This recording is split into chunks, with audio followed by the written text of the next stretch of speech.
త్రిమూర్తి సాయిలోని ముఖ్య అంశాలు. షిరిడి సాయి దివ్య చరిత్ర. బాబా ఫకీరు దంపతులతో 4 సంవత్సరాలు 1838 నుండి 1842 సంవత్సరం దాకా పెరిగారు. ఒకనాడు ఫకీరుకు స్వప్నం వచ్చింది. ఫకీరు, నువ్వు ఇంకా ఎంతకాలమో ఉండవు. నీవు పెంచిన ఈ పిల్లవాడిని ఇంకా ఎవరు పెంచలేరు. వెంకూస అనే సాధువు ఒకడు ఉన్నాడు. ఈ పిల్లవానిని అతని సంరక్షణలో ఉంచు అని భగవంతుడు చెప్పాడు. ఫకీరు బాబాను తీసుకొని వెంకూస దగ్గరికి వెళ్ళాడు. వెంకూస మహాత్ముడు. యువకులను దగ్గరికి చేర్చుకొని ఆధ్యాత్మిక తత్వము ప్రబోధించేవాడు. బాబాను చూడగానే ఎదురొచ్చి, రా బాబా రా, నీ కోసం ఎంతకాలంగానో కాచు కూర్చున్నాను అంటూ ప్రేమగా దగ్గరకు తీసుకున్నాడు. అప్పటి నుండి బాబా వెంకూసకు ప్రాణమయ్యాడు. వెంకూస దగ్గర అంతకు ముందు ఉన్న శిష్యులు బాబాపై గురువుగారు ఎక్కువ ప్రేమ చూపించడం సహించలేకపోయారు.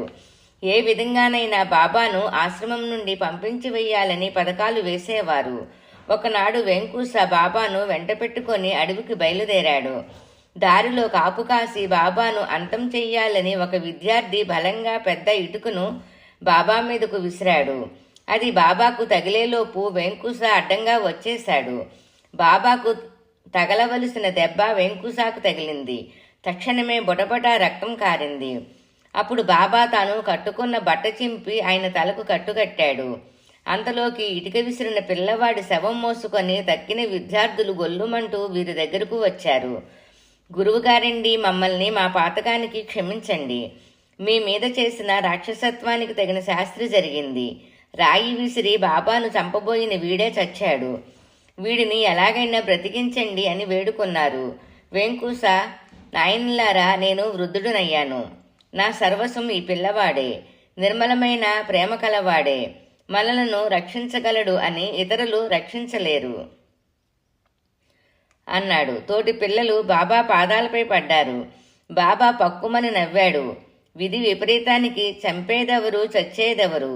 ఈ దినం వీడు, మరొక దినం మరొకడు. ఎవరూ శాశ్వతం కాదు. అంతా అల్లా మాలిక్ అన్నాడు బాబా. కానీ పిల్లలు పదే పదే వేడుకున్నారు.